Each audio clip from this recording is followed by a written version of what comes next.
제5회 전문가 정책 포럼을 시작하겠습니다. 주제는 한반도 평화체제 구상과 한국의 역할에 관련해서 조성열 박사가 국가안보전략연구원 수석연구위원이신 조성열 박사가 발제를 부탁드립니다. 네, 감사합니다. 예, 제가 어제 며칠 전에 어제 중국 갔다 왔는데 그때도 거기서 얘기를 했는데 이제 그 연구소 이름 타이틀 쓸 때안에 이제 2달도 안 남아서 명함도 없습니다, 별로.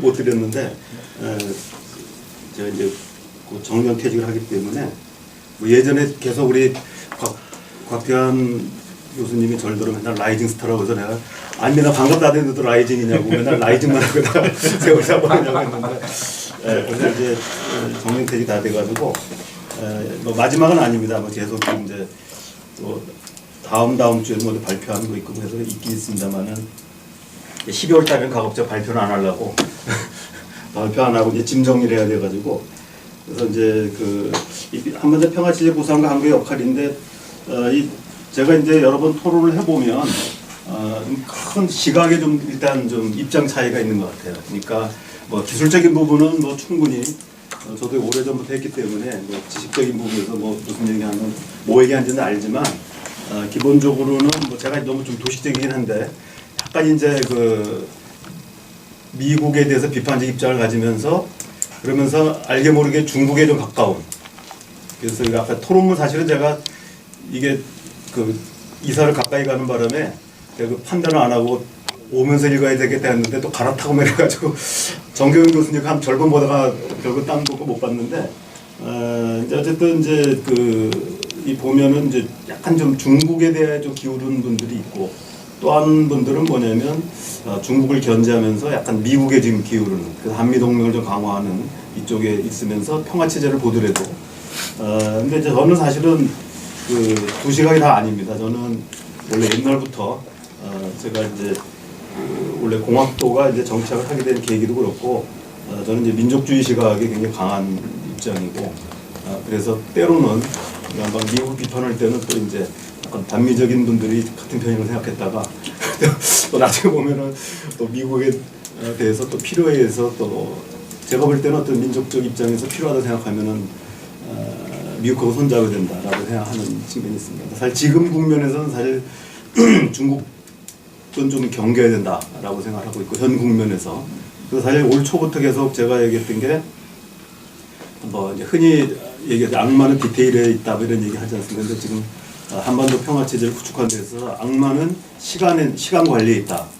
그래서 이 시간 관리를 하기 위해서는 미안하지만 중국은 좀 지금 국면에서 좀 빠져줬으면 좋겠다 나가는 게 이제 일관된 제 입장입니다. 그래서 다만 이제 어제 그제도 중국에 가서 세미나할 때는 우리 노골적으로 얘기하지 않습니다만 그래서 저는 딴 거보다도 지금 북한의 평창 동계올림픽 참가를 계기로 조성된 한반도 비핵화와 평화체제의 기회라고 하는 게 이른바 기회의 창이 열렸는데 기회의 창을 최대한으로 열린 상태에서 비핵화를 완료하고 평화체제를 구축하기 위해서는 일단 현재 만들어진 남북미 3자 구조로 가야 된다 이런 생각합니다.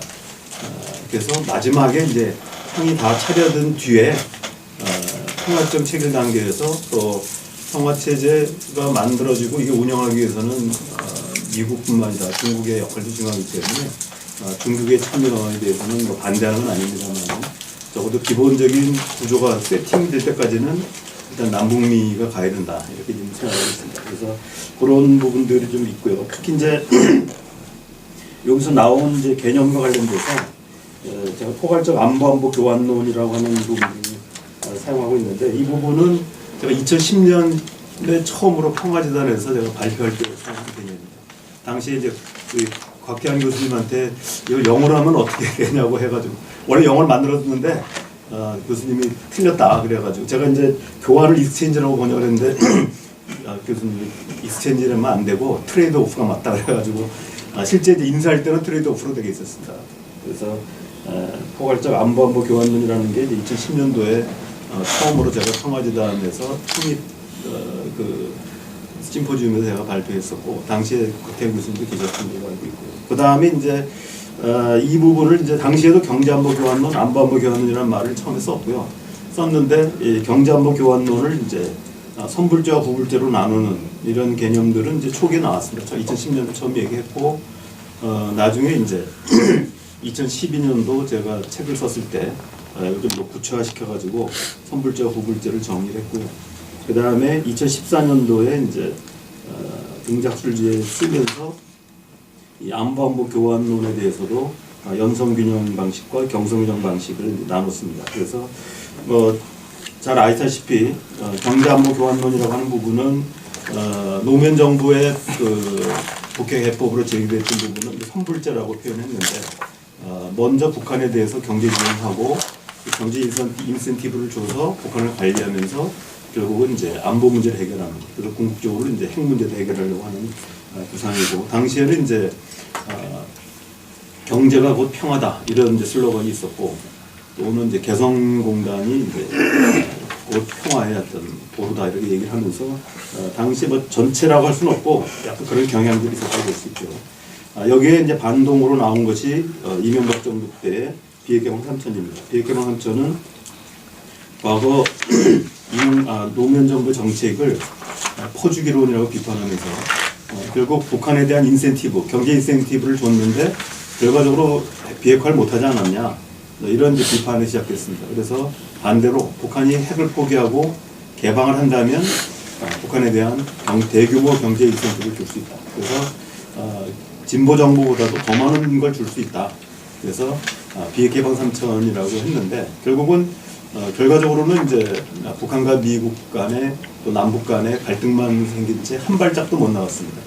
이른바 이제 퍼주기에 대해서 안 주기로는 나갔는데 안 주기로는 결과적으로는 남북 간의 갈등을 초래했고 당초 비핵개방 3천이 남북 관계를 꼭 단절하고자 하는 의도는 아니었지만 결과적으로는 남북 관계 단절했고 그런 사이에 북한의 이제 핵 능력이 더욱 고도화됐다 이렇게 볼 수 있을 것 같습니다.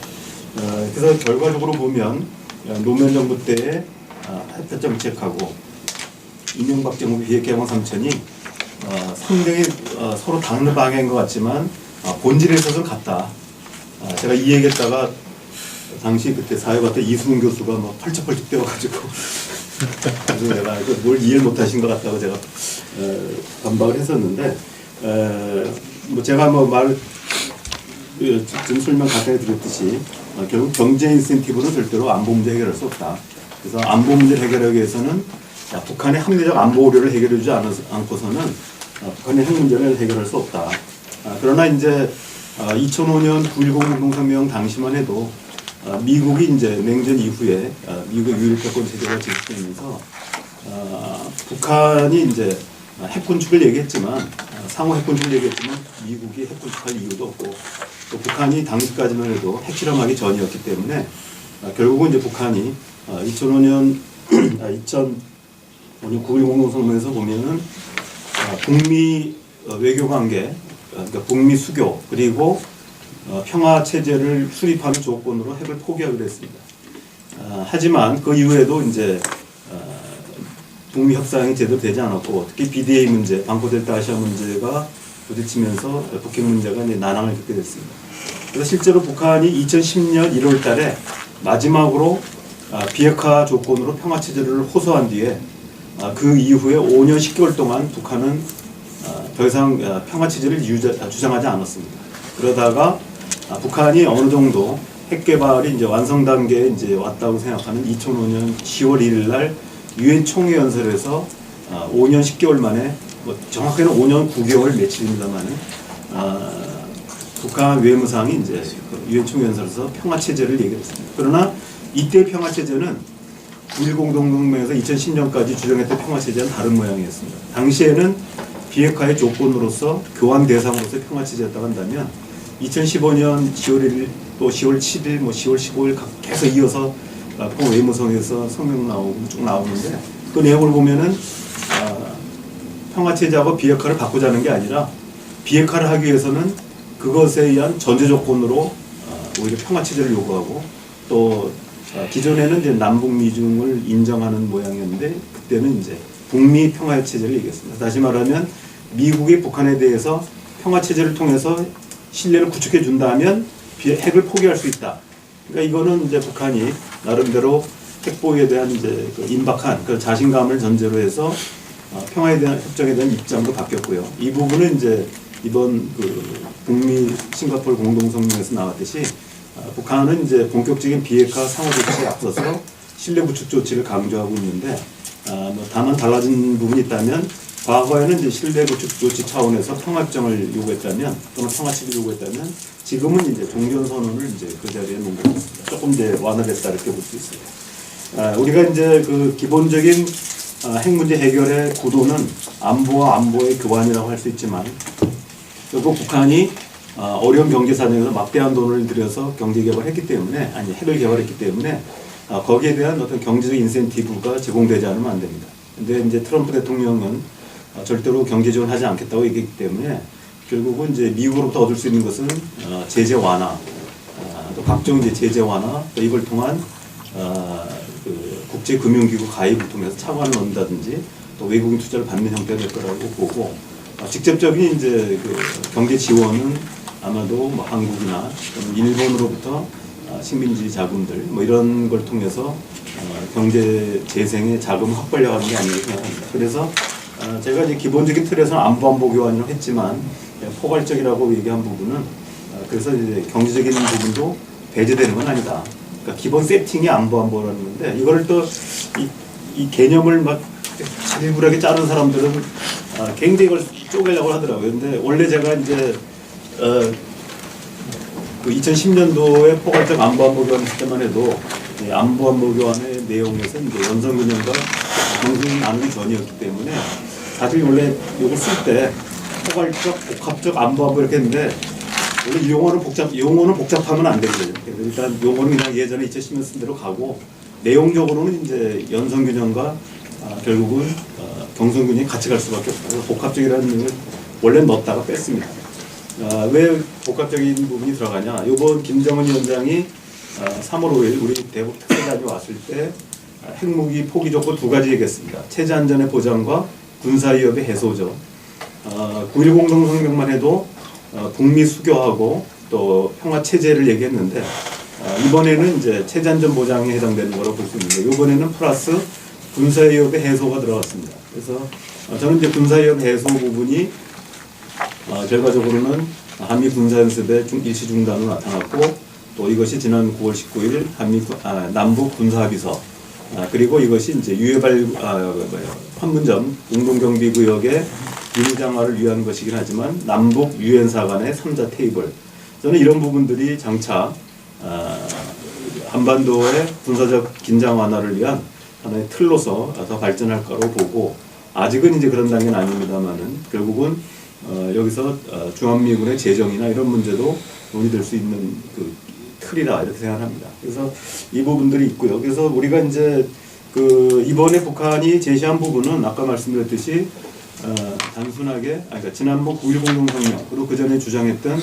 이런 어떤 연성균형 방식의 법 제도적인 체제안전 보장으로 핵을 포기하겠다는 것이 아니라 거기에다가 플러스 실질적인 군사력을 해소해달라 뭐 이런 부분이라고 볼 수 있습니다. 그래서 이 부분들이 이제 어떻게 발전할 것인가 이런 부분인데 우리가 이제 그 요번에 김정은은 두 개만 얘기했지만 지난 이제 2016년 5월달에 당대회가 있었죠. 36년 만에 제7차 당대회가 있고 채 두 달이 안 돼서 7월 6일 국방위원회 성명이 나왔는데 당시에 조선반도 비핵화 5대 조건을 얘기를 했습니다. 그래서 첫 번째, 두 번째는 주한미군의 핵무기는 뭐 없기 때문에 별 큰 문제가 없다고 보고 북한이 혹시 이제 북한 군사시설에 대한 살상을 요구할 경우에 대비해서 마플 카드 인수에 강하다 이렇게 보고 있고요.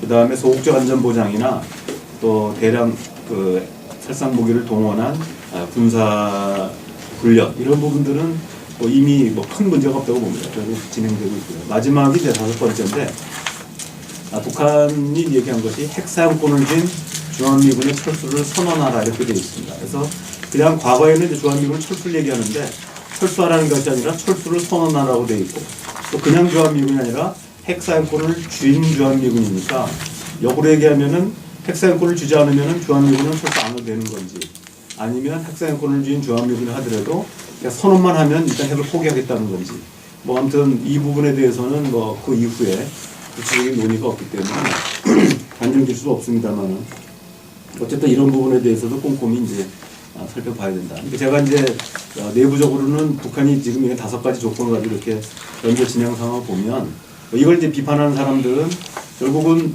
그 북한이 요구하는 조선반도 비핵화 조건을 들어줌으로써 핵을 포기하는 것이 아니냐. 이렇게 되면은 미국의 확장 억지력 문제라든지 한미 군사연습 이런 등등에 대한 문제를 제기하고 있습니다. 저는 뭐 그런 문제가 없다고 생각하지는 않습니다만은 결국은 우리가 어느 것이 더 정책적 우선순위를 둘 것인가. 뭐 지금 여기 비공개 자리입니다만은 모 예비역 대령인 교수가 하는 것처럼 차라리 핵무기를 이고 살자. 뭐 이런 식으로 얘기를 하려면 그러니까 얼마 전까지만 해도 마치 핵 문제 때문에 모든 우리 국가 역량을 쏟아야 된다. 이것 없이는 우리 외교적 군사적 역량을 핵무기 제거에 쏟아야 된다고 하던 사람이 갑자기 북한이 핵을 포기하겠다니까 이제 와서는 군사적 긴장 완화를 위한 조치조차도 무장해제라고 주장하면서 차라리 핵무기를 이고 살자고 주장하고 있는 이런 모순된 상황들이 지금 전개되고 있습니다. 그래서 이런 부분들이 이제 우리가 논의를 할 필요가 있고요. 그 다음에 이제 북한의 비핵화 수용 배경은 뭐 전에 따라 좀 다를 수 있는데 저는 그 기본적으로 여기 쓴 그대로 북한이 이제 그 핵을 원래 이제 제가 여기 그 각주 구에 보면은 그 일부러 찾아서 넣은 건데 김정은이 초기 생각은 처음에 이제 2013년 3월 30일 제6기 23차인가요? 제4차가 먼저 들어가나?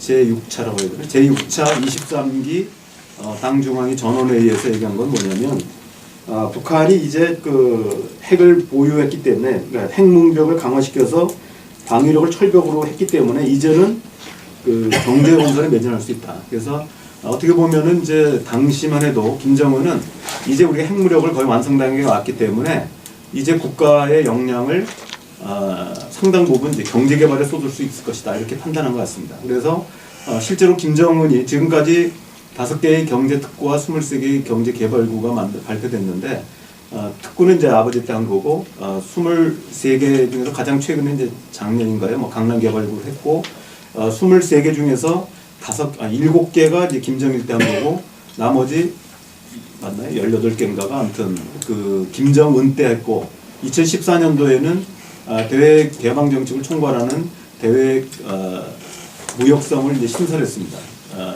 그래서 김정은은 상당히 적극적으로 개혁 정책을 추진했던 것 같은데 그러나 본인의 예상과 기대와 달리 국제사회는 북한의 핵 무력으로 인해서 북한이 안심하고 경제 개발에 할 수 있게 놔두는 것이 아니라 각종 이제 국제사회의 제재가 가해지고 미국의 독재 제재, 또 각국의 독재 제재가 이어지면서 오히려 김정은이 내가 생각했던 이른바 경제 강국, 그러니까 할아버지가 생각했던 정치 사상 강국, 아버지의 군사 강국 이걸 뒤이어서 경제 강국을 통해서 사회주의 강성경제를 만들겠다고 하는 김정은의 꿈이 이뤄질 수 없다는 것을 깨달은 것 같습니다. 그래서 실제로 2016년 그 당대회 결정서를 보면은 사실은 굉장히 이제 그런 인식들이 묻어나 있습니다. 그러니까 북한이 그 절박감을 호소하고 있고 결국 2달 뒤에 아까 말씀드렸듯이 북방의 성명 형태로 조선반도 배가 5대 조건을 얘기했고 결국 이제 작년에 국가 핵무력 완성을 선언한 뒤에 금년 3월 5일 이제 우리 특사단에게 이제 핵무기 포기 의사를 이제 밝혔습니다. 그래서 이 부분들이 이제 결국은 김정은이 내세웠던 인민생활의 향상과 경제강국 건설이라고 하는 것이 오히려 핵을 가지고는 불가능하다라고 하는 이제 판단을 한 것 같고요. 그래서 사실 지금도 많은 사람들이 쌍계병행 또는 쌍잠병이 중국의 주장이다 이렇게 중국의 주장을 받아들이겠다는데 전혀 그렇지 않죠. 아시다시피 쌍잠병이라는 말은 중국이 만들었지만 2015년 1월달에 북한이 미국에 제안했던 내용이고 다시 말하면 한미 군사연습 일시 중지와 북한의 핵미사일 시험의 중지를 이제 얘기했는데 당시에 미국이 거부했고요. 쌍계병행이라고 하는 것은 뭐 약간의 뭐 해석이 있을 수 있지만 기본적으로 이제 9.1 공동성명의 내용의 틀이 쌍계병행이라고 볼 수 있습니다. 그래서 결국 이제 북한이 우리가 이제 뭐 아주 극단적으로 얘기한다면 핵을 포기하기 위해서 핵을 만들었다. 뭐 이렇게 얘기할 수도 있을 것 같습니다. 다시 말하면 북한이 국가핵무를 완성하지 않은 상태에서는 미국 협상에 응하지 않았기 때문에 오히려 서둘러서 핵을 완성하고 이걸 가지고 협상 카드로 해서 이제 미국과 협상에 들어갔다고 보고 미국도 안 받을 수 없는 그런 상황이었다고 볼 수 있습니다. 그러니까 대북 그렇다고 해서 대북 경제 제재나 군사적 압박이 북한에게 위협이 안 됐다는 건 아니죠. 됐긴 했지만 그러나 과거에 보면 알듯이 그리고 작년에도 미국이 화염과 분노 얘기하고 군사행동이 장전이 완료됐다고 했을 때도 오히려 미국은 북한은 전략군 김낙겸 이제 사령관이 김정은에게 괌 주변에 대한 공격을 이제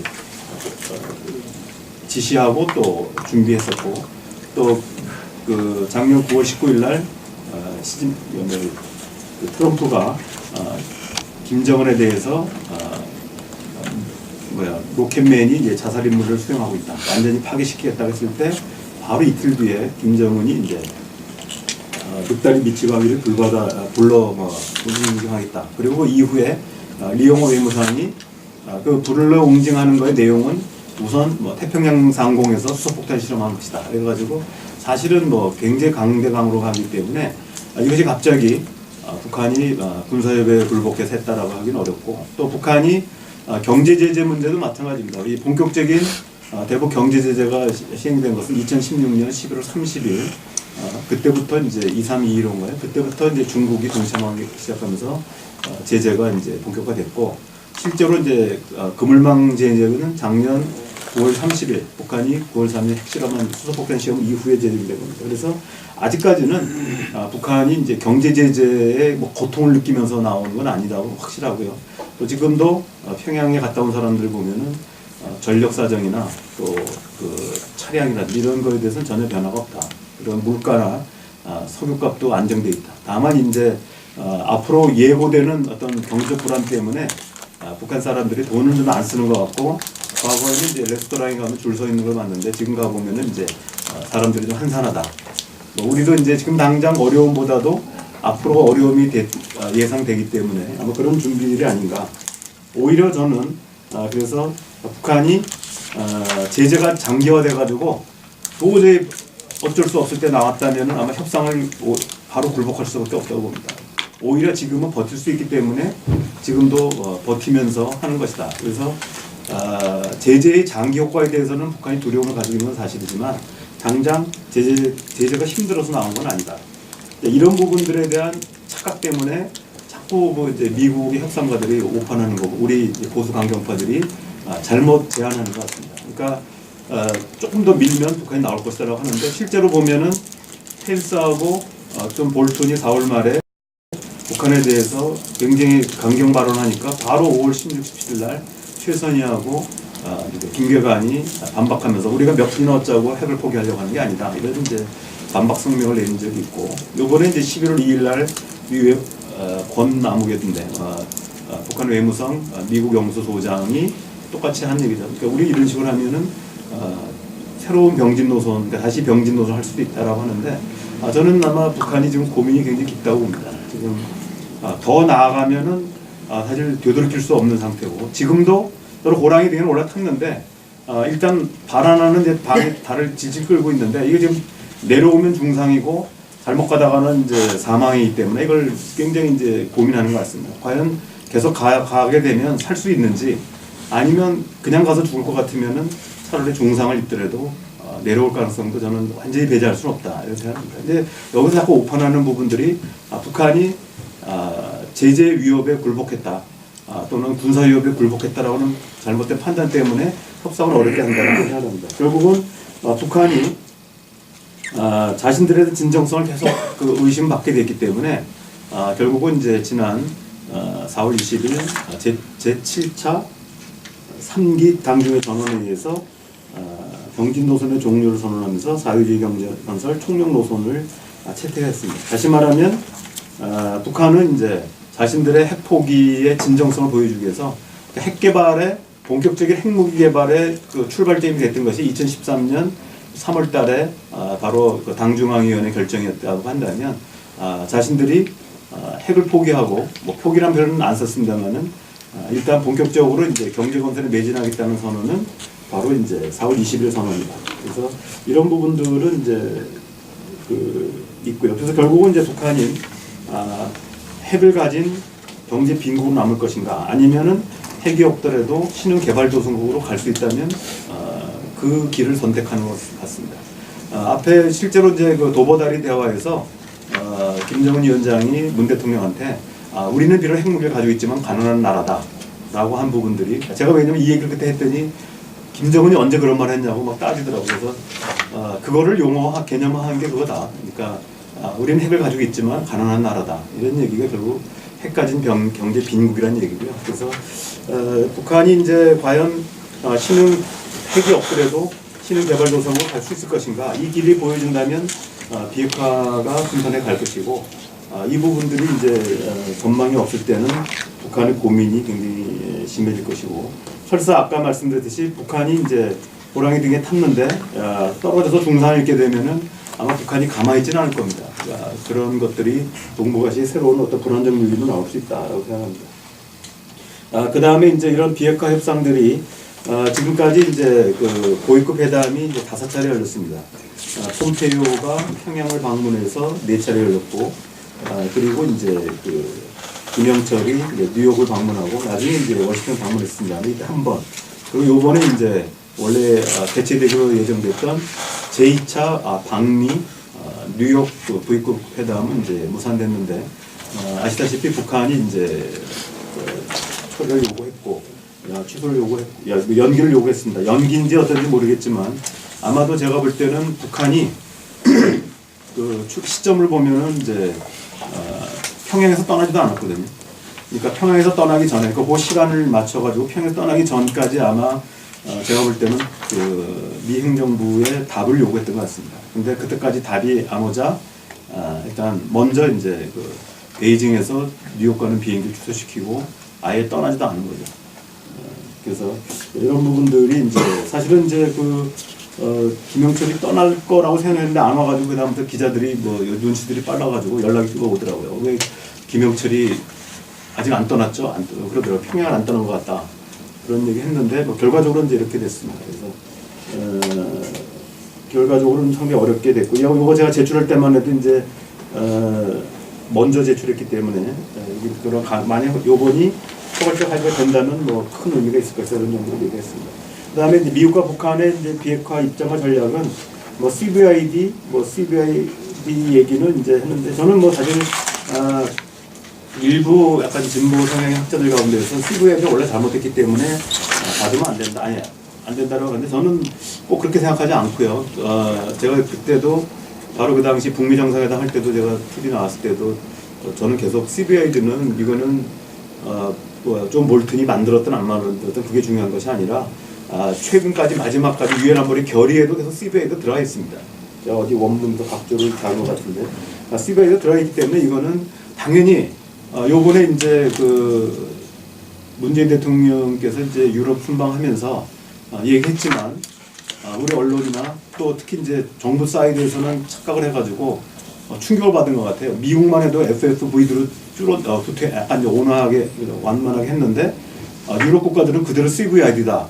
야, 미국으로 유럽이 더 강경한 게 아니라 아까 말씀드렸듯이 원래가 거의 그렇게 합의가 된 거기 때문에 그 얘기 할 수밖에 없는 겁니다. 근데 그걸 이게 그 약간 이제 그 정부를 옹호하는 학자들이 이제 주관적으로 막 낙관론을 펴는 바람에 오히려 이게 착시가 이뤘던 것이죠. 그러니까 유럽 국가들이 강경하게 돌아선 것이 아니라 원래 그렇게 합의가 된 겁니다. 다만 폼페오가 부드럽게 하려고 용어만 살짝 바꾼 것이고, 6월 11일도 CVID 얘기했고, 아시다시피 6월 10일 정상회담 바로 전날 우리 시간은 밤 11시였고 현지 시간 밤 10시에 폼페오가 기자들한테 얘기하면서 CVID가 아마 들어갈 수 있다라고 자신감 있게 얘기했습니다.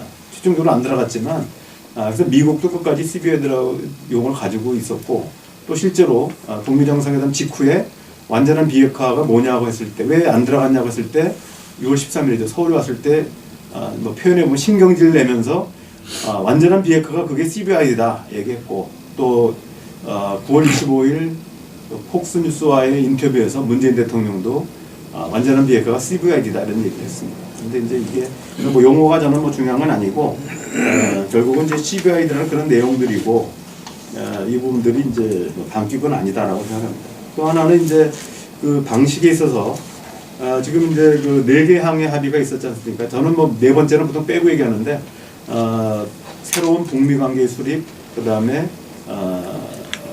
평화체제 구축, 공고하고 항구적으로 공고한 평화체제 구축, 그리고 이제 완전한 비핵화 이 세 가지인데 이 세 가지 가운데에서 북한이 해야 될 거는 이제 세 번째고 첫 번째, 두 번째는 서로 상호 조치로 해야 되는 부분인데 지난번 이제 7월 6일, 7일 3차 평양 북미 고위급 회담에서 폼페오가 미국의 그 상호 조치는 한마디도 안 하고 계속 이제 비핵화에 대해서만 얘기했기 때문에 떠난 뒤에 7월 7일 외무성 대변인 담화에서 날강도 같은 요구만 하고 갔다 이런 얘기를 했는데 바로 다음 날 7월 8일 날 그 한미일 외무장관 회의가 도쿄에 열렸습니다. 이때 이제 제가 여기 영문을 밝힌 건데 비핵화 도중에도 대북 제재를 제외하고는 관계 개선과 체제 보장의 동시에 가능하다 이런 얘기를 했습니다. 제가 지난번에 국가안보실 회의에서 얘기했더니 거기 있는 정부에서 아무도 모르더라고요. 그런 얘기 했냐고. 왜냐면 설명할 때 뭐라고 얘기했냐면 미국의 입장은 선비핵화 후 뭐 체제 보장과 동시에 또 관계 개선이다 그래서 아니 북한 폼페오가 이런 얘기 했다 그랬더니 그런 얘기 했어요. 그러죠. 막 옆에 물어보는데 다들 그랬냐고 그러더라고요. 그래서 제가 그 당시 제가 이 자료 가지지 않아가지고 했는데 아무튼 지금 얘기 그래서 제가 일부러 영어 표현을 뭐 본문에다 넣었습니다. 답변하고. 그다음에 비핵화 시간표는 이제 어쨌든 뭐 지금 이제 트럼프 대통령이 임기 내에 하려고 하는 거는 분명하고요. 근데 이제 그 지그프리드 해커 박사 얘기하는 것처럼 정말 이제 철저한 비핵화는 이제 10년에서 15년이 걸리기 때문에 좀 불가능하고 여기서 얘기하는 거는 실질적으로 핵심적 주요한 비핵화. 우리 언론은 다 주요한 비핵화 나왔지만 그 폼페오 국무장관은 사실 그 2년 6개월 내에 주요한 비핵화라고 해놓고 사실 제가 여기는 그 핵군추라고 번역했습니다만은 메이저 뉴클리어 디스아마먼트라고 표현을 썼습니다. 그러니까 이거는 결국은 북한이 생각하는 2년 6개월 내에 하려고 하는 것은 북한의 핵무력입니다. 그러니까 북한의 핵무력을 2년 6개월 내에 하는 것이고 나머지 뭐 우라늄 광소부터 재처리 시설, 뭐 원시 분리론 그 다음에 나중에 이제 등등등은 이제 10년 15년 걸려서 하겠다는 얘기입니다. 이거는 근데 이제 이 기자들도 그렇고 일부 전문가들이 이제 옛날 육자회담 해등에 고착돼 있는 사람들은 핵을 빼고 핵 물질 생산 쪽에만 얘기하더라고요. 근데 그거는 이제 당연히 아니죠. 상황이 바뀌었고 그 다음에 이제 이 부분은 이제 그 평양 주재 마체고라 러시아 대사도 1년 내에 가능하다 얘기했고 제가 이제 국방부 자문위원회에서 물어봤습니다. 국내 검증단한테 물어봤는데 핵심적 비핵화 수준에서 1년 내에 가능하다고 얘기를 하고 있습니다. 그래서 그거는 가능하다고 보고 제재 완화 시점 부분은 아직도 이제 전면적 이행까지로 계속 얘기하고 있습니다. 이 부분 때문에 제가 이제 주목하는 것은 문재인 대통령이 얘기하는 되돌이킬 수 없는 비핵화 단계에 도달하면 유엔 제재 완화를 해야 되는 거 아니냐라고 했는데 이게 이제 그 트럼프 대통령이 6월 12일 정상회담 끝나고 비가역적인 비핵화를 어느 때라고 보냐 할 때 20% 얘기를 했거든요. 그래서 근거에 대해서는 이제 아마 그 기술적인 문제이기 때문에 했지만 어쨌든 20% 정도를 얘기했기 때문에 어느 정도 조건이 주어지면 제재 완화가 불가피하다고 봅니다. 왜냐하면 실제로 리비아 핵 문제 해결할 때나 남아공화국 때도 그렇고 이란 핵 문제 할 때도 사실은 끝나고 나서 제재를 해제해 준 게 아니라 중간 과정에서 제재 완화했거든요. 근데 북한만 안 된다 이렇게 얘기하는 것 자체는 어폐가 있다. 물론 북한의 핵능력이 고도화됐기 때문에 좀 더 어려운 조건일 수는 있습니다만은 저는 어쨌든 이런 부분들이 해결돼야만 할 것이라고 보고요. 북한 같은 경우는 이제 아시다시피 동시행동적인 단계적 우리 처음에는 이제 동시인데 이제 최종적으로 나중에 보면 동시행동이죠. 한자로 동보라고 하는 말이 썼습니다만은 단계적 동시행동적 원칙을 지금도 굽히지 않고 있습니다. 그리고 북한은 본격적인 이제 비핵화에 들어가기 전에 상응 조치에 취하기 전에 먼저 신뢰 조치가 필요하다. 그래서 이른바 이제 북한의 경우는 우리가 이제 아주 도식적인 얘기입니다만은 과거 핵, 현재 핵, 미래 핵을 나눈다고 한다면 이거는 약간 사람마다 또 왜냐면 이 자체가 약간 학문적 용어가 아니다 보니까 근데 이게 설명에 좋아서 그냥 저도 계속 쓰고 또 정부에서 쓰기 때문에 쓰는데 미래 핵 분야 같은 경우가 이제 이른바 핵 미사일 시험 그리고 이걸 할 수 있는 고도화하는 핵 시험장이나 미사일 엔진 시험장 발사들 여기까지를 이제 미래 핵이라고 규정을 하는데 이 부분에 대해서는 북한이 일방적 조치로서 하고 대신 이제 굳이 약속 안 하더라도 상응 조치를 달라는 겁니다. 여기서 이제 일단 여기에 상응 조치 나온 것이 한미 군사연습의 일시중지 그리고 이제 북한은 이제 종전선언까지는 여기서 줘야 되는 거 아니냐라고 하는 거고 미국은 이제 이것이 아니라 이른바 이제 현재 미래 과거로 들어갈 때 여기에서 이제 종전선언과 교환이 될 수 있다 이렇게 얘기를 합니다.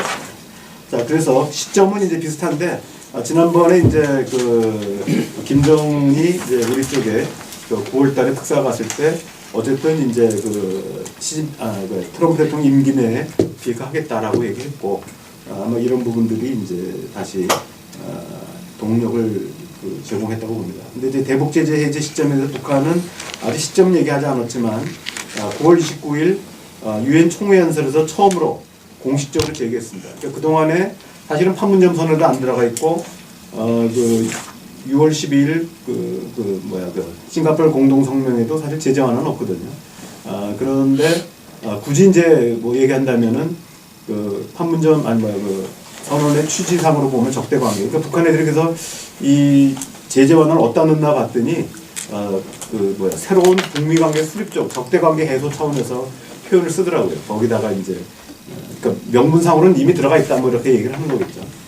그 다음에 이제 주요 쟁점은 CBID 원칙의 유효성 문제는 아까 말씀드린 그대로고 비핵화 조치와 상응 조치의 가역성 문제인데 이게 이제 이 가역적 조치는 이미 사실 우리가 이제 그 종전선언이나 또는 이제 그 연락사무소 이런 부분들은 미국에서 원래 해주려고 했거든요.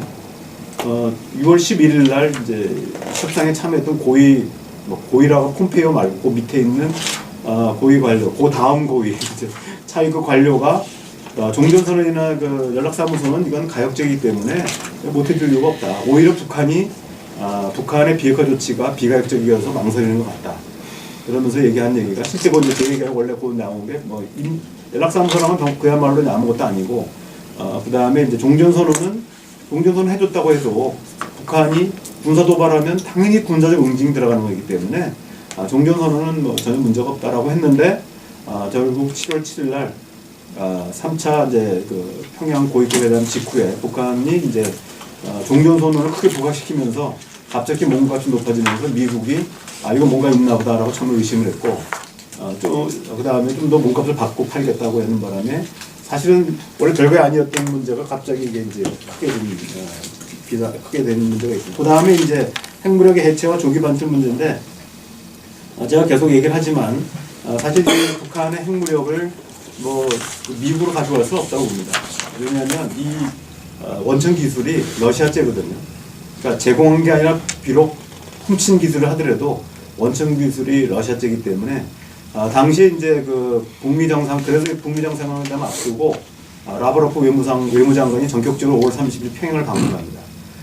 그래서 그때 기자들이 왜 가냐고 했을 때 알아볼 게 있어서 간다 이런 얘기를 했거든요. 근데 저는 그 전부터도 원래 이제 이게 절대로 나갈 수가 없는 겁니다. 이게 이제 특히 북한이 지금 ICBM을 개발했는데 이 엔진이 사실 현재 러시아가 사용하고 있는 대륙간 탄도미사일의 이제 그 초기 형태의 그 엔진 모델이거든요. 그래서 성능 같은 겁니다. 기본적으로. 그래서 이 기술이 그대로 갈 경우는 바로 대응책을 미국이 만들 수 있기 때문에 그건 불가능하다고 보고 아마도 그래서 지금 이제 그 해커 박사 같은 경우도 실제로 해외 반출해서 해체하기보다는 북한 내에서 해체할 것이다. 그렇게 되면은 미국이 아마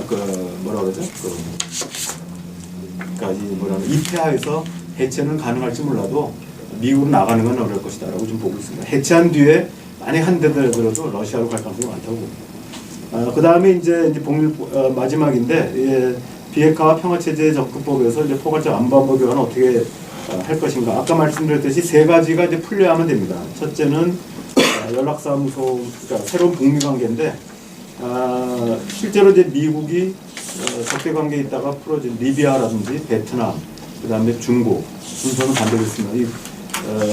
이루어진 관계 보면 먼저 연락사무소를 하고 그 다음에 대사급 외교관계를 맺었거든요. 다만 이제 리비아의 경우는 초기에 그 핵시설들을 전체 핵 프로그램 다 반출해야 되기 때문에 먼저 당시 임시사무소가 먼저 임시사무소는 말을 안 썼고 그때 임시대표분과 먼저 들어가가지고 먼저 일체 다 핵 프로그램 빼내오는 작업을 하느라고 먼저 만들어졌고, 그리고 3개월 걸쳐서 작업이 끝난 뒤에 바로 이제 2014년, 2015년 1월인가 바로 이제 연락사무소가 만들어지고 그 앞에 하나 만들어졌습니다. 그래서 지금 우리 정부도 지금 유해 발굴 문제에서부터 본격적인 이제 참관 문제가 나오면 북한 그러니까 이제 평양에 미국의 임시사무소를 하는 게 어떠냐라고 제안을 해놓은 상태인데 현재 북한과 미국이 아직 실무회담이 되지 않다 보니까 얘기가 없는 것 같습니다. 근데 어쨌든 우리 정부 구상은 임시사무소를 가능하다면 임시사무소를 먼저 만들고 그 다음에 이제 연락사무소나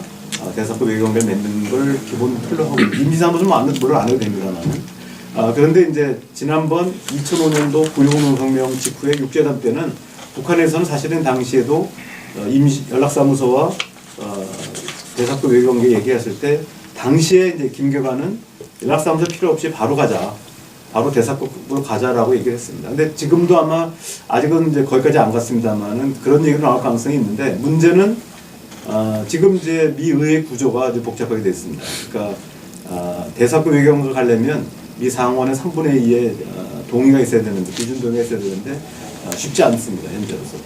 그리고 이미 지난 6월 12일 북미 정상회담을 앞두고 미 의회 지도부, 민주당 지도부가 5가지 조건을 제시한 바가 있습니다. 근데 매우 까다로운 조건입니다.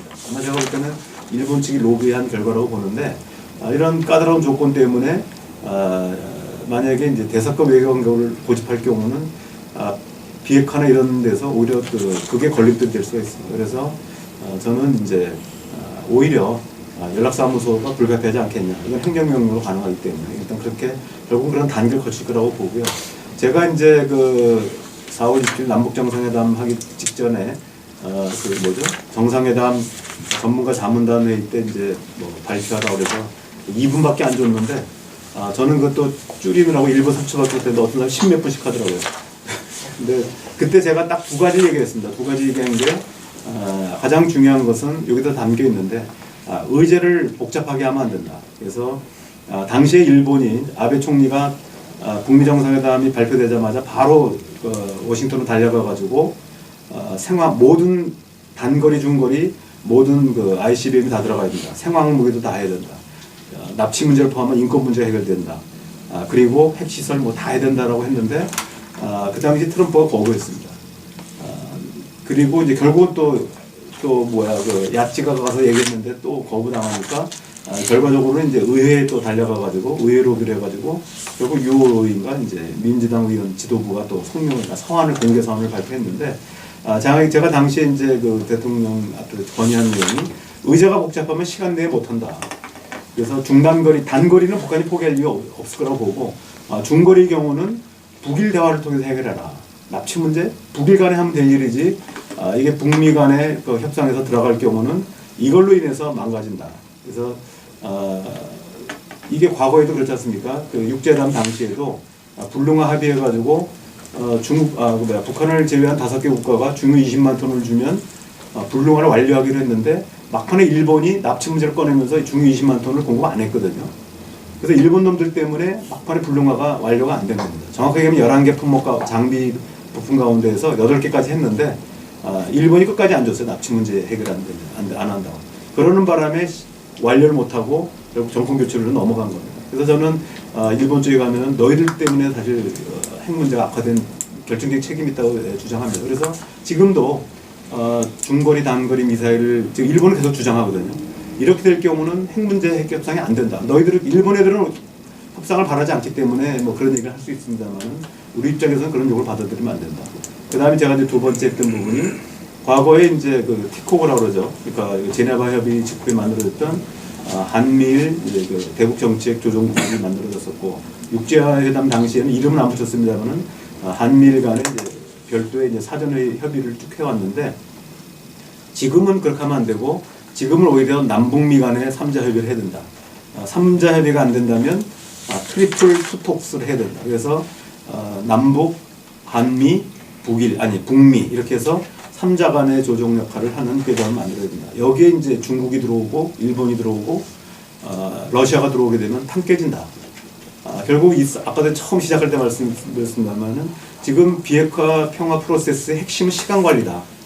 과거에 그 2000년 당시에도 6월 달에 정상회담했고 10월 달에 조명록이 워싱턴 방문하고 올브라이트가 평양 방문해서 결국은 이제 그 관계 개선까지 준비됐었지만 결국은 11월 달에 미 대선에서 대북 강경파인 부시가 되면서 판이 깨진 것이고, 2007년도 10월 달에도 뭐 애당초 늦었습니다만은 12월 달에 대북 강경파인 이명박 대통령이 당선되면서 결국 판이 깨졌다. 지금 보면은 4월 27일 날 남북 정상회담이 했는데 그렇게 되면 임기까지 얼마입니까? 온전하게 4년이 남은 거거든요. 정확하게는 4년 남았죠. 그 다음에 트럼프 대통령도 6월 달 기준으로 하면은 약 2년 한 8개월 이렇게 남은 상태입니다. 그래서 지금은 가능하다. 그래서 시간 관리가 중요하다. 이걸 그러니까 이거를 이제 저는 이렇게 아는 게 짧아가지고 기회 창 얘기를 했는데 나중에 찾다 보니까 제가 지난번에 또 누가 얘기했는데 보니까 많이 쓰는 많이 들어요. 비스마르크가 했다고 하는데 나중에 제가 그 말이 멋있네. 뭐라 그러죠? 신이 아니 뭐라 이게 제가 또 상당히 짧아가지고 역시 역사에 그러니까 신의 뭐 옷자락을 마지막으로 보여주면, 그러니까 신이 역사의 문을 나가려고 할 때 지금 문재인 대통령이 마지막에 이게 옷자락을 잡았다. 이게 나가버리면 이제 저는 기회가 없다라고 생각합니다. 지금 저는 이제 그 독일 통일 20주년 때 제가 그때 그 MBN하고 매경 때문에 전문가 차원에서 초청받아가지고 제가 이제 갔었는데 그 독일 주년 행사에 갔는데 제가 당시 콜 총리가 그때도 많이 노쇠해가지고 이렇게 휠체어 했는데 가슴이 뭉클하고 눈물이 왈칵 쏟았는데 물론 이제 그 콜이 뭐 잘했다고 여러 가지 문제가 있었습니다만은 저는 부작용도 얘기하지만 그때 콜이 여러 부작용에도 불구하고 통일을 안 했으면은 아마 저는 불가능했다고 봅니다. 다시 이제 러시아가 정비되면서 결국은 통일을 승인 안 할 가능성이 있다고 봅니다. 그래서 저는 그런 문제들이 굉장히 중요하다 이런 생각을 하고요. 그 다음에 이제 평화체제 관련돼서는 기본적으로 종전선언과 평화협정, 기본협정인데 저는 이제 우선 평화협정 관련돼서는 입구로서의 종전선언, 출구로서의 평화협정입니다. 근데 이제 아시다시피 종전선언 저는 뭐 사실 제가 2006년 11월 달에 제가 사실 종전선언이라는 걸 이제 평화협정과 2단계로 나눠야 된다는 제안을 해가지고 이게 이제 채택이 돼가지고 여기까지 왔습니다. 와가지고 뭐 논란도 많고 뭐 그때 비난하는 사람도 있고 그러지만 당시에 제가 이제 했던 이유는 북한이 이제 핵폐기 단계에 진입할 때 과도기 안전보장이 그러니까 사실은 핵폐기 단계 그러니까 당시만 해도 가동 중단과 봉인 그 다음에 이제 불능화 마지막에 폐기 단계가 3단계로 이루어졌는데 사실은 당시만 해도 불능화의 마지막 단계까지 와 있었거든요. 아까 말씀드린 한 80%까지 왔단 말이에요. 근데 단지 일본이 중유 20만 톤 안 준 것만의 문제가 아니고 김정일이 막판에 굉장히 망설였습니다. 왜냐하면 폐기 단계에 들어가다 보는데 당시까지만 해도 체제 안전 보장 문제가 9.1 공동성명에 의하면 뭐냐면 불능화가 끝난 뒤에 한반도 평화 포럼이 만들어져 그때 이제 본격적으로 평화 체제 문제를 논의하기로 돼 있었거든요. 그러니까 체제 안전 문제가 저 뒤로 가 있는 바람에 북한으로서는 일단 폐기에 들어가게 되면 자기네 능력들을 공개해야 되는데 그렇게 되면은 상당히 위험에 빠질 수 있다. 그래서 북한이 당시에 김정은이 굉장히 망설였습니다. 그래서 당시에 나왔던 얘기도 그렇다면은 당시 부시가 김정일을 만날 용의가 있다고 하니까 또 노무현들도 같이 만나자고 했잖아요. 그래서 그렇다면 남북미 정상이 만나가지고 김정일이 안심하고 핵을 포기할 수 있도록 정치적 구속력을 가진 공동선언을 하자. 그래서 그 이름을 같이 이제 종전선언이라는 이름으로 쓰자 이렇게 됐던 거고요. 그래서 근데 이제 뭐 나중에는 뭐 종전선언은 이 언어에 국한될 필요가 있다. 왜냐하면 이제 종전선언이라고 하다 보니까 이게 이제 평화협정하고의 관계가 자꾸 문제되고 법적인 문제가 돼버려가지고 원래 취지와 좀 벗어난 측면이 있다. 그래서 나중에 사실은 그 14선언 이후에는 이걸 한반도 평화선언으로 바꿔부르기로 했고 또 지금 문재인 정부 들어와서도 작년에 제가 이제 그 MSC 회의 들어갔을 때도 제가 설명도 하고 나중에 자기들이 정리된 것도 검토에 들어갔었는데 종전선언 단어를 안 쓰기로 했다. 그런 얘기를 했는데 이게 이제 그 금년 들어와가지고 작년에 이제 한반도 전쟁 위기가 고조되고 올해 들어와서 이게 더 이상 전쟁이 없다라고 하는 메시지가 정치적으로 굉장히 강한 어필을 하게 되고 일반 국민들도 전쟁에 대한 두려움 이런 것들이 있다 보니까 종전선언 용어가 다시 부활하게 된 겁니다. 그래서 그러다 보니까 다시 또 법적 논쟁이 되고 불필요하게 이제 됐는데 사실 아까 말씀드렸듯이 이것도 마찬가지입니다. 그러니까 핵심은 북한이 핵배기 과정에 들어갈 때 과도기 안전보장 문제가 어떻게 할 것인가에 대한 관점이 나오는 것이다 이렇게 얘기할 수 있습니다. 그래서 굳이 얘기하면 종전선언은 안 해도 됩니다만은 북한이 원하지 않는 북한이 종전 없어도 돼 이러면 저는 관계없다고 봅니다. 굳이 왜냐하면 북한을 위해서 고안해낸 거기 때문에 북한이 원하지 않으면 안 해도 되는데 북한이 하겠다고 그러면 또 이거 방법이 없습니다. 이걸 안 하고선 동력을 찾기 어렵다라고 보고요. 그 다음에 이제 대통령 공약사항으로 기본협정이라는 게 있죠. 남북기본협정 체결해서 한 부분이 있는데 이 부분은 이제 제가 볼 때 여러 가지 이제 그 최근의 논의를 보면은 제가 이제 수정 제기를 해서 했는데 이제 만약에 판문점 선언이 국회 비준 동의를 얻게 된다면 굳이 기본협정은 안 해도 될 것 같다. 얻는다면. 왜냐면 이 자체가 법적 구속력을 갖게 되고 왜냐면 제가 왜 이런 생각을 하게 됐냐면 요번에 이제 그 남북 군사합의서의 명칭이 뭡니까? 역사적인 판문점 선언의 이행을 위한 군사분야 합의서거든요. 그러니까 아마도 제가 이 기본협정안을 작년에 두 가지 안을 제가 해달라고 그래가지고 이제 이거 돈 받고 했습니다만은 이게 했는데 하나는 기본형이고 하나는 구체형이었습니다. 근데 구체형이라고 하는 부분이 이제 우리 과거 남북 기본합의처럼 각 조항만 들고 그 안에 내용이 다 들어가 있는 방식이고 기본형은 당시 모델은 동서도 기본조약처럼 뭐 그것도 양은 작은 건 아니고 이렇게 설명하고 관련 분야는 이제 그 부속협정으로 계속 밖으로 뽑아내는 형태죠. 근데 요번에 보니까 이제 군사합의서가 판문점 선언에 끌어내서 이행합의서 형태로 만들었기 때문에 아마도 제가 보니까 남북 기본협정을 하는 대신에 판문점 선언으로 기본협정을 가름하려고 한 게 아닌가. 근데 이제 문제는 이제 기본협정이 판문점 선언이 안 돼가지고 그런데 이제 우리가 이제 지금까지 논의됐던 평화협정의 방식은 2+2 방식입니다. 이 공식적으로. 그래서 남북한이 주체가 돼서 평화협정 체결하면 미국과 중국이 하기 서명을 통해서 보증하는 방식인데 이거는 이제 옛날 방식이고요. 또 아직까지 공식적으로 그게 표면에 나왔습니다만 실제로는 2005년도 이후에 당시에 이제 9.1 공동성명 이후에 나왔던 것은 사실 당시 말하면 한미가 합의했던 방식이 있습니다. 이면적으로 공식적으로 합의된 부분은 2+2 방식입니다. 4+2+2. 그래서 제가 이제 2007년도 책에도 썼습니다만 그냥 쓴 게 아니라 사실 다 정부 비공개 자료를 보고 써서 어떤 사람들은 야, 그거 상상력이 대단해서 상상력이 좋은 건 아니고 나름대로 이제 그대로 쓴 건 아닙니다만은 그래서 그 당시에 이제 미국하고 합의했던 내용들은 엄블렐라 어그리먼트를 해서 남북 미중이 일단 기본적으로 합의하고 당시만 해도 이제 북한이 북미 간의 협정을 주장했기 때문에 그 북미 협정과 또 기본 합의서는 당시 남북 기본 합의서가 국회 비준 동의를 못 얻는 바람에 법적 효력이 없었거든요. 그래서 그걸 그대로 하든 수정을 하든 부속협정 형태로 남북 부속협정과 북미 부속협정을 통해서 4+2+2 방식을 한다 이렇게 된 겁니다. 그래서 이게 이제 지금까지도 이제 공식 입장인데 최근 들어와서 제가 이제 뭐 저만은 아니고 몇몇이 주장하고 있는 부분이 이제 2+2+4 방식입니다. 정확하게 하면 2+ 하고 좀 쉬었다가 2+4가 되겠죠. 근데 이제 일단은 남북이 먼저 기본협정을 하든 아까 말씀드렸듯이 판문점 선언을 비준 동의를 받든 이걸 이제 기본협정 선표로 받고 그리고 이제 북미 간의 비핵화 협정에 맞춰서 북미 협정을 먼저 해도 좋고 아니면 북미 협정과 남북 미중 포괄협정을 뭐 동시에 할 수도 있습니다. 그래서 어쨌든 이런 형태로 해서 2+2+4를 한다. 그래서 지금 이제 제가 이제 최근에 이제 금년에만 3번이나 링쿠프의 지금 한반도 뭐죠? 그 교섭 부대표죠. 그래서 제가 이제 뭐 청와대 자문위원이다 보니까 자꾸 제가 뭘 아는 줄 알고 저한테 계속 그 링쿠프이가 와서 물어보는데 저는 모른다라고 했는데 이 사람들은 얘기는 기본적으로 육자회담을 재개하거나 아니면 사자회담 얘기를 계속합니다.